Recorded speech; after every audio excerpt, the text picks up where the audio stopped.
Բարև ձեզ, Ստեփան Գրիգորյան, YouTube-յան ալիքի մասնակիցներ։ Ողջունում եմ ձեզ բոլորիդ։ Այսօր մայիսի 22-ն է։ Զարգացումները հենց կոնկրետ Հայաստանի շուրջ, Հայաստանի հետ կապված արագանում են։ Էսա մենք ձեզ հետ խոսում էինք այս վերջին երկու օրվա ընթացքում Լավրովի այցելության մասին նյուանսներով քննարկում էին, մտահոգված էինք, քննադատում էինք այդ այցելությունը եւ այլ։ Հիմա պարզվեց էլի շատ կարևոր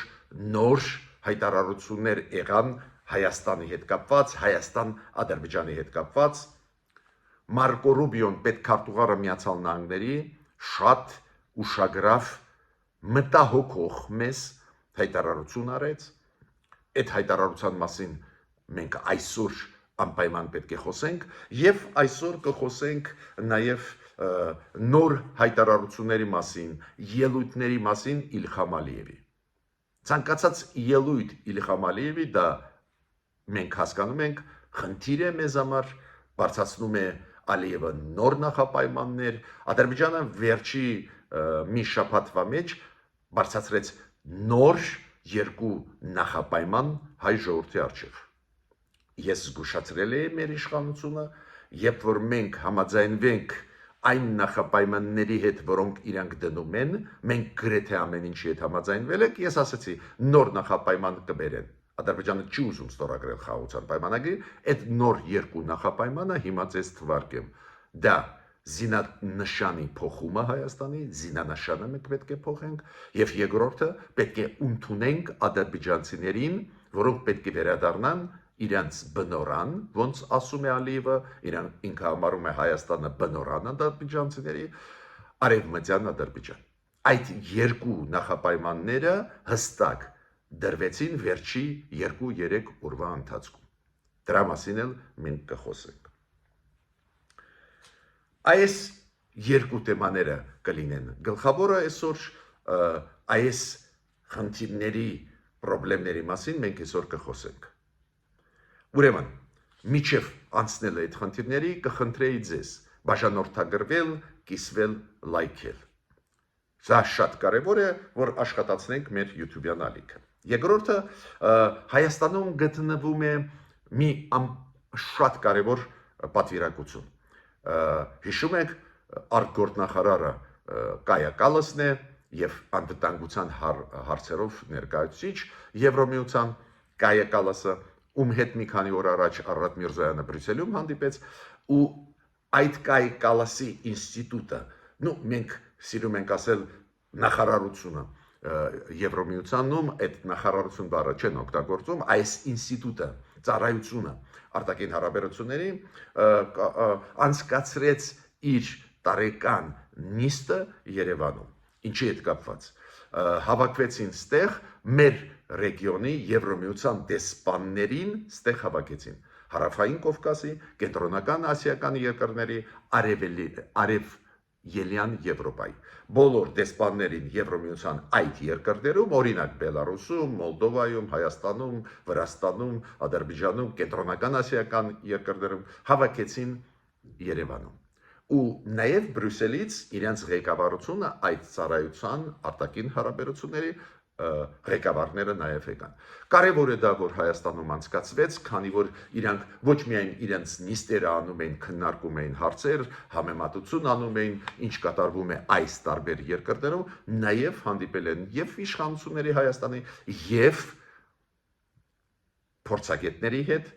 հասարակական գործիչների հետ։ Ինձ հրավիրել են այդ հանդիպանը եւ երեք մասնակցել եմ, շատ օգտակար էր այդ շփումը այդ մարդկանց հետ բարձր աստիճան պաշտոնյաների Եվրոմիությունից։ Այդպես ստացվեց, որ երկուսը շատ բարձր պաշտոնյաներ, այդ մարդիկ, ովքեր ինձ ճանաչում են, ես ճանաչում եմ, միջև իրենց աշխատելը այնտեղ մենք համագործակցել ենք, ինչ որ համատեղ ծրագրեր ենք անել ու շատ օգտակար ու լուրջ քննարկումներ էին եղել։ այս ձևի միջոցառումներ անչափ կարևոր է Հայաստանում անցկացնել։ Դա ուժեղացնում է մեր սուվերենությունը, դա տալիս է մեր գիտելիքներ, դա տալիս է մեզ մեծ ինֆորմացիա, որ մենք լուրջ հասկանանք ինչ է կատարվում մեր շուրջ, ինչ է կատարվում այլ երկրներում, Եվրոմիության տեսանկյունից նաև այդ թվում։ Հիմա Մարկո Ռուբիոյի հայտարարությունը։ Չեմ ուզում թաքցնել, հիմա կբերեմ այդ խոսքերը իր ասած։ Հայաստանի եւ Ադրբեջանի միջև հակամարտության իրական վտանգ կա, որը մենք փորձում ենք կանխել։ Ամերիկան, Միացյալ Նահանգները համարում են, որ շատ մեծ է հավանականությունը, որ կոնֆլիկտ լինի Հայաստանի եւ Ադրբեջանի միջև։ Գիտեք, երբ որ ասում են այս ձևի նախադասություններ, Ամերիկայի նախագահան կամ Միացյալ Նահանգների պետքարտուղարը պետք է շատ լուրջ մոտենանք։ Իրանք չեն հենվում ինչ որ փորձագետի կարծիքի վրա, կամ նույնիսկ լուրջ փորձագետի կարծիքի վրա, կամ մամուլում տպված հրապարակումների հետ կապված հոդվածների։ Իրանք հենվում են Ամերիկայի հատուկ ծառայությունների կամ հատուկ ծառայությունների ինստիտուտների վրա, քանի որ այդ համակարգը անվտանգային շատ բազմազան է, բազմաշերտ է Միացյալ Նահանգներում, իրանք տարբեր մեխանիզմներով ստանում են ինֆորմացիա։ Նորից կրկնեմ այդ նախադասությունը, Հայաստանի եւ առաջինը ինք ասեց Ադրբեջան։ Ադրբեջանը եւ Հայաստանի միջև հակամարտության իրական վտանգ կա, որը մենք փորձում ենք կանխել։ Գիտեք, ինքը դա ասեց կոնգրեսում, Մարկո Ռուբիոն։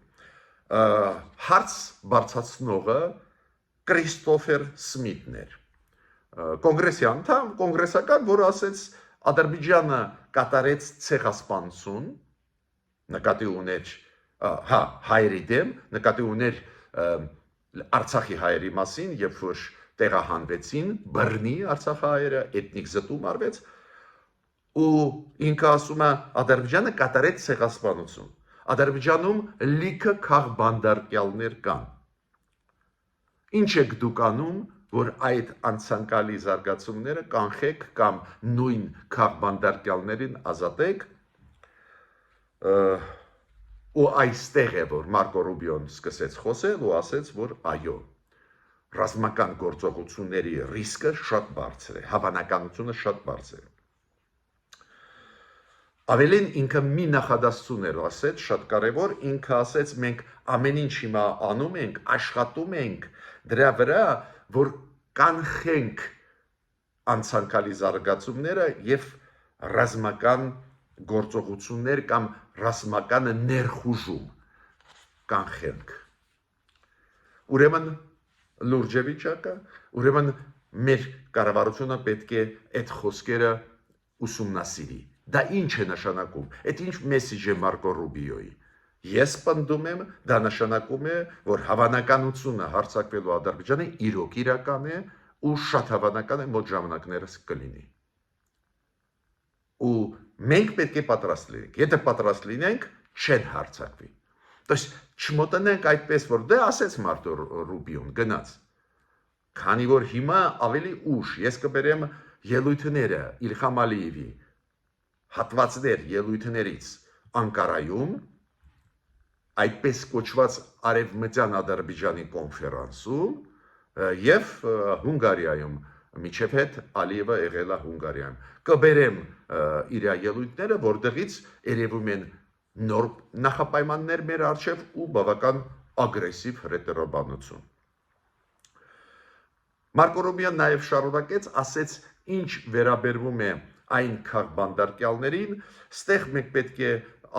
ինքը ասեց, ես պետք է ասեմ, որ մենք փորձում ենք այդ հարցը լուծել մեր դեսպանատան միջոցով գտնվող Բաքվում։ Ինքը գիտեք նաև ինչ միտք ասեց։ Ինքը ասեց, որ տարբեր երկրներում տարբեր համակարգեր են։ Այդ համակարգերը տարբերվում են Միացյալ Նահանգների այդ քաղաքական համակարգից կամ կառավարման համակարգից։ Մենք ուզում ենք, որ այնտեղ ավելի լավ լինեն համակարգեր, բայց էս է ինչ կա։ Եվ մենք պետք է շարժել մեր ազգային շահերով ու փորձենք բալանս գտնել աշխատանքի մեջ այս ձևի երկրների։ Պարզա նկատի ուներ Ադրբեջանը, Ադրբեջանի այդ բռնապետությունը։ Բայց ինքը ասեց, որ մենք հիմա աշխատում ենք Ադրբեջանի հետ, որ ստեղ գտնենք բալանս։ Կոպիտ ասած, փորձենք համոզել Ադրբեջանը պատերազմ չանել, չպատերազմել Հայաստանի դեմ, ու ասենք այլ հարցեր իրանց հետ լուծել, համագործակցել։ Ուշադիր պետք է մեր կառավարությունը ուսումնասիրի այս ելույթը Մարկո Ռուբիոյի։ Նույնիսկ դիվանագիտական խողովակներով ճշտենք այդ որտեղից այս ձևի լրջագույն ինֆորմացիա ստացան, որ շատ հավանական է, որ մեր վրա կհարձակվի Ադրբեջանը։ Հիմա անցնենք Իլհամ Ալիևի ելույթին։ Իլհամ Ալիևը ելույթ ունեցավ Անկարայում, ասում են միջազգային կոնֆերանս, մենակ ադրբեջանցիք եւ թուրքերն էին մասնակցել այդ կոնֆերանսին, նվիրված արևմտյան Ադրբեջանի թեմային։ Վերադարձ արևմտյան Ադրբեջան, այ վերնագիրը այդտենց է։ Ուրեմն ինչ է ասում Իլհամ Ալիևը, շատ կարևոր է դրա մասին խոսել։ Ինքը ասում է. արևմտյան Ադրբեջանում նկատի ունի Հայաստանի տարածքները, մեծ մասը։ Արևմտյան Ադրբեջանում 1918 թվից 21 թիվը, 1946 թվից մինչև 53 թիվը, 1946 թվից մինչև 1953 թիվը եւ Ղարաբաղյան շարժումից հետո 1987 թվից ի վեր ինքը ասեց, նույն ինքը չասեց Ղարաբաղյան շարժում, ես եմ ասում, ինքը ասում է 1987 թվականներից անցկացվել է էթնիկ զտում ադրբեջանցիների։ Ուրեմն ինքը ասեց այս 3 փուլեր էթնիկ զտման ադրբեջանցիների բերեցին նրան, որ Հայաստանում էլ չեն ապրում ադրբեջանցիք։ Ես հիմա առանձին ձեզ հետ չեմ վերլուծի այն փաստը, այսինչ 1946 թվից մինչև 1953 թիվ էթնիկ զտում, եթե ինքը նկատի ունի ստալինյան ռեպրեսիաները, այսօրվա Հայաստանը ինչ կապ ունի դրա հետ, նույն ստալինյան ռեպրեսիաների տակ ընկան հայերը ապրող Ադրբեջանում, ուրեմն մենք էլ պետք է իրանցից պահանջենք։ Եվ ինքը ասում է 1987 թվից ի վեր էթնիկ զտումը, ես ենթադրում եմ Ղարաբաղյան շարժման ժամանակվա ունեցած պրոբլեմները կային, բայց բոլորս գիտենք, որ ադրբեջանցիք չեն փախե վախի պատճառով կամ ջարդերի պատճառով Հայաստանից, շատերը բնակարանները հասցրել են փոխանակել եւ այլ, այդպես տրիվիալ իրավիճակ չի։ Միաժամանակ Բաքվից, Կիրովաբադից, Խանլարից, չգիտեմ, Սումգայիթից փախել են կես միլիոն հայ, ուրեմն մենք էլ կարող ենք մեր ցուցակը ցույց տալ, բայց տեսակ համառորեն իրանց գիծը տանում են, ասում են այս էթնիկ զտումների համար Հայաստանը պետք է պատասխան տա, եղել են էթնիկ զտումներ հայերի Հայաստանում ու Ալիևը ասեց շատ կարևոր նախադասություն, բան, ինքը ասում է դա գեոպոլիտիկ նշանակություն ուներ, դրա միջոցով էթնիկ զտումների միջոցով կտրել են Նախիջևանը բուն Հայաստանից, կներեք, բուն Ադրբեջանից, կոպիտ ասած Նախիջևանը դա անբաժանելի մասն էր Ադրբեջանի, արանքից հանեցին ադրբեջանցիներին, որ կտրեն Նախիջևանը Ադրբեջանից։ Ավելին ինքը ասում է, որ 1920 թվին որոշում ընդունվեց արևմտյան Զանգեզուրը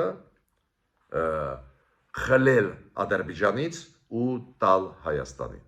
ու այս գեոպոլիտիկ փոփոխությունը, երբ որ եւ ժողովրդին առանքից հանեցին ադրբեջանցիներին եւ Զանգեզուրը արևմտյան, իրանք Զանգեզուր արևմտյան նկատի ունեն հայկական մեր հողը Սյունիքը կտրեցին ու այդպես բաժանեցին Նախիջևանը Ադրբեջանից։ Գիտեք, այս հեքիաթները կարելի է պատմել, բայց այդքան ստել մեծ գաղտնիք չի, որ Նախիջևանը մտել էր Հայաստանի կազմ, Հայաստանի առաջի հանրապետությունն էր, ի պաշտոնե այդ մենք չենք ասում, ազգերի լիգայի փաստաթղթերը նայենք, ուղղի հակառակը Հայաստանից օտարեցին Նախիջևանը, ու Նախիջևանը, որը չուներ ընդհանուր սահման Ադրբեջանի հետ, կցեցին Ադրբեջանին,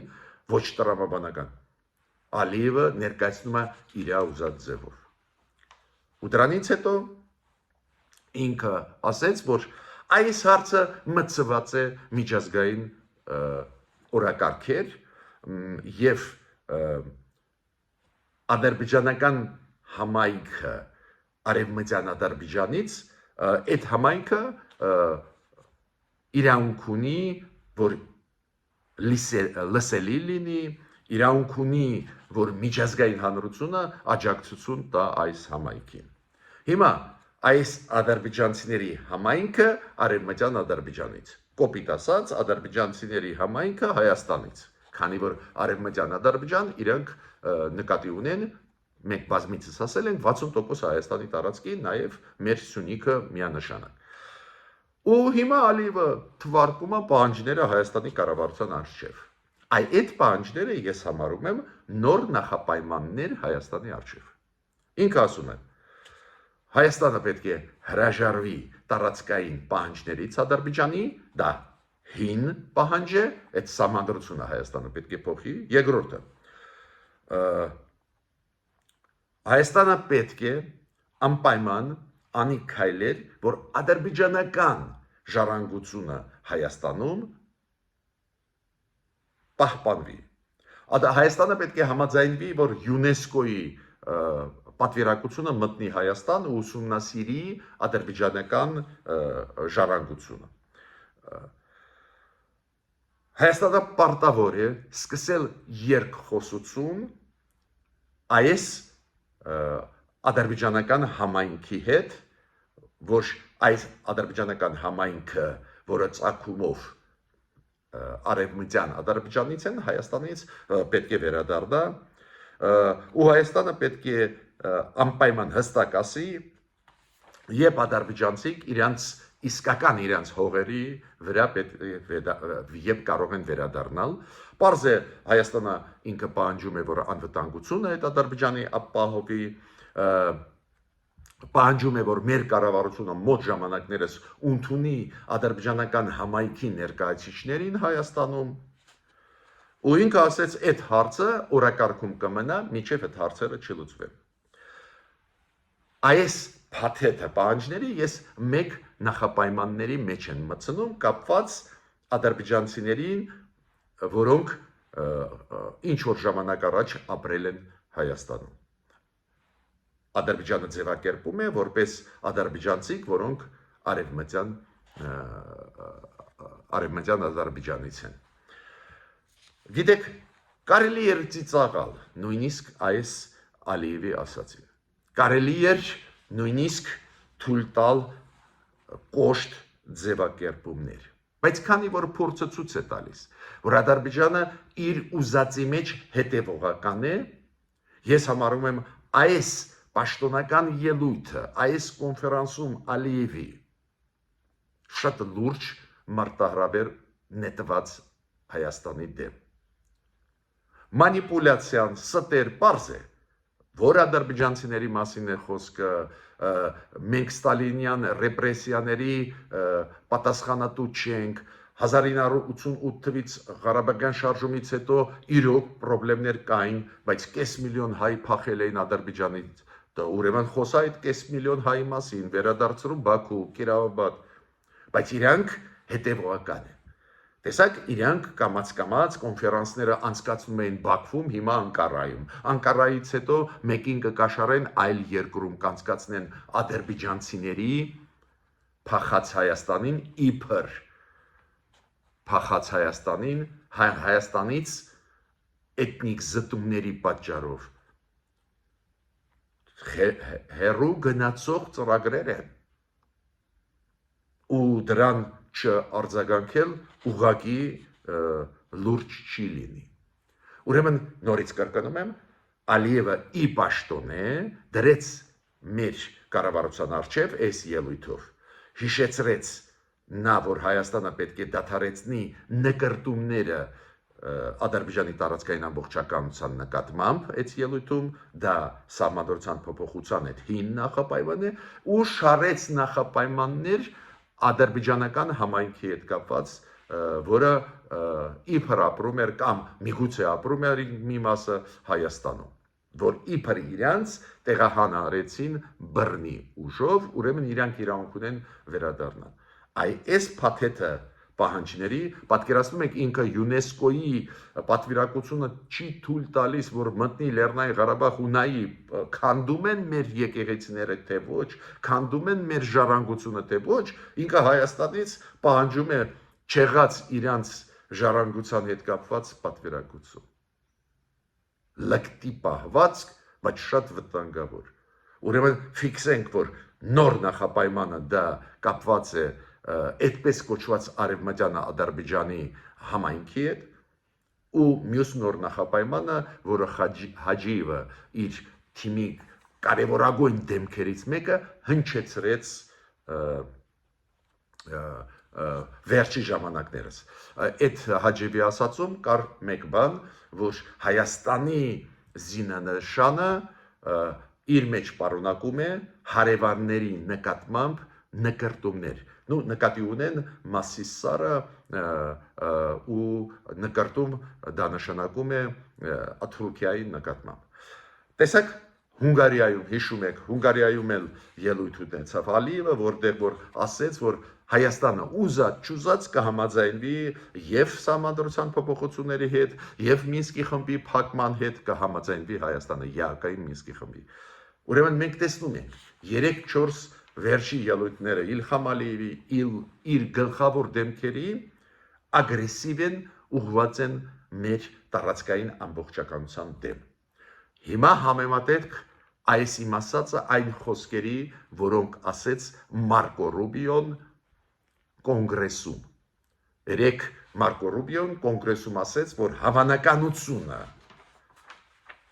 Հայաստանի ու Ադրբեջանի միջև հակամարտության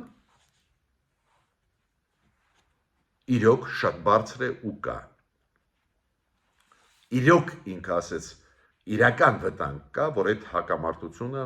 կլինի միջև Ադրբեջանի եւ Հայաստանի։ Ու այս հռետորաբանությունից պահանջատեր Ադրբեջանի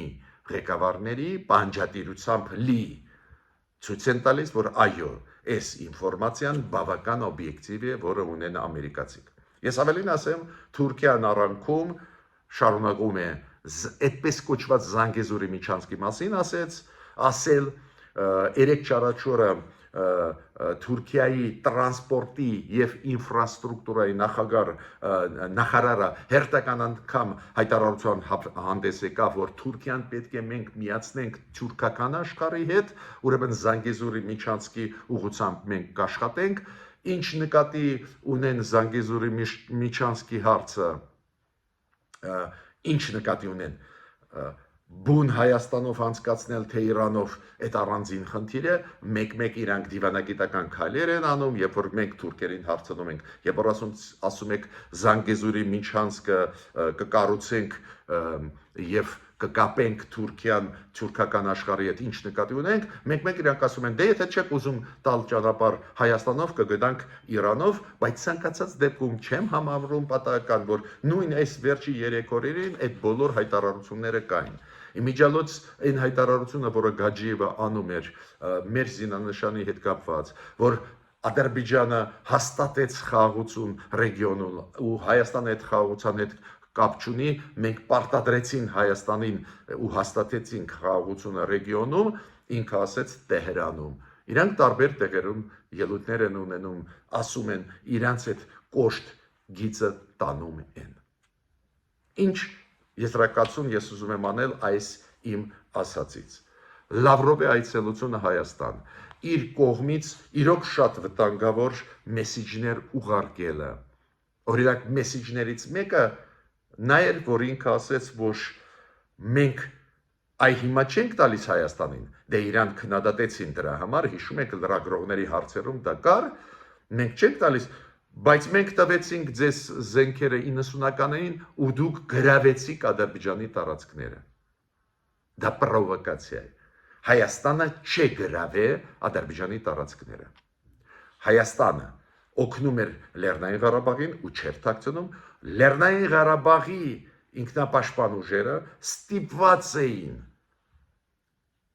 դուրս մղել ադրբեջանական զորքերը, երբ որ իրանք փորձում էին ֆիզիկապես ողջնչացնել Արցախահայությունը։ Ղարաբաղյան պատմությունը բոլորը գիտեն։ Ղարաբաղի հայերը բարձրացրեցին քաղաքականապես հարցը Լեռնային Ղարաբաղի պատկանելուցան։ Ոնց կլուծվի, չի լուծվի, ուրիշ հարց էր։ Գլխավորը, որ քաղաքական հարց դրեցին Լեռնային Ղարաբաղի հայերը, պատասխանը ուժային էր։ Ու Լեռնային Ղարաբաղի հայերը Հայաստանից լուրջ աջակցություն կար, մենք չենք տակցնում, բայց իրանք պայքարում էին պաշտպանելու իրենց տները։ Ու քանի որ տեղը փոքր է Լեռնային Ղարաբաղը, ադրբեջանցիների շուրջ տարածքները ստիպված էին իրանք այդ զորքերը մղել այդ տարածքներից։ Ոչ, Լավրովը հայտարարեց, մենք զենք տվեցինք, դուք այդ զենքով ադրբեջանցիների տարածքները գրավեցինք։ Այդ լուրջ վտանգ է։ Ադրբեջանցիք դուք գիտեք, նույն պահին երեք արձագանքեցին, ասեցին տեսակ, որ մենք ասում ենք Հայաստանը ագրեսոր էր, չեք հավատում մեզ։ Այդ շատ ամեն ինչ վտանգավոր է։ Շատ վտանգավոր է ում հետ հանդիպել աստեղ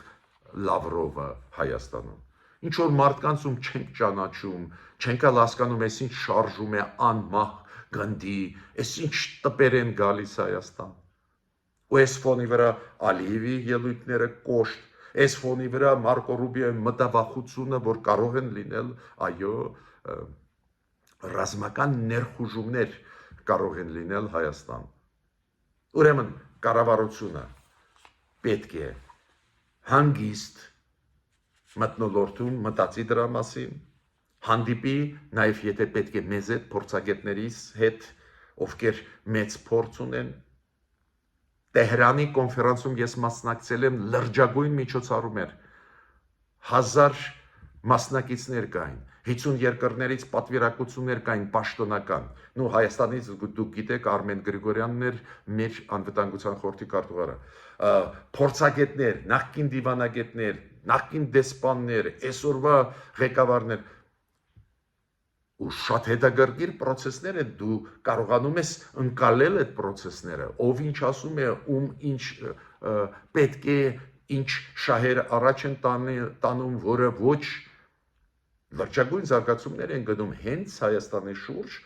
այո, աշխատանք գնում է, ոչ ոք բան չի ասում, այո, լարվածությունը միտումնավոր ներսում պրոռուսական ուժերը բարձրացնում են, որ մեր կառավարությունը չկարողանա ժամանակին ճիշտ որոշվել, դժբախտաբար մեր կառավարությունը չի կարող կտրուկ քայլեր անել, որ այս ներսի 5-րդ շարասյունը լեզուն փակի, բայց շատ կարևոր է այս վտանգներին adekvat պատասխանել, բայց դրա համար մթնոլորտը պետք է լինի ավելի հանգիստ ու ամենակարևորը, որ կառավարությունը ճկուն լինի ու այն ուժերը, ներուժը, որը ունի օգտագործի ու հանգիստ հավասարակշռված որոշումներ ընդունի։ Ավելանում են մարտահրավերները։ Դա է պատճառը, որ ես ասում եմ աշխատանք գնում է, բայց իմ կարծիքով բավարար չի, այս իրավիճակում պետք են կոնկրետ որոշումներ։ Մենք 5-րդ շարասյան պետք է դեմ քայլեր անենք։ Հիբրիդային պատերազմի դեմ քայլեր անենք։ Նաև այդ թվում եկած հիբրիդային պատերազմ, ինֆորմացիոն պատերազմ Ադրբեջանից, Ռուսաստանից պետք է քայլեր անենք, փակենք մեր ինֆորմացիոն դաշտը այս ստերի համար։ Այլ եւ այլ քայլեր պետք է արվեն։ Ես ավարտեցի իմ այսօրվա ելույթը, կոչ եմ անում կառավարության շատ ուշադիր լուրջ ուսումնասիրել Մարկո Ռուբիո Միացյալ Նահանգների պետքարտուղարի ասածը։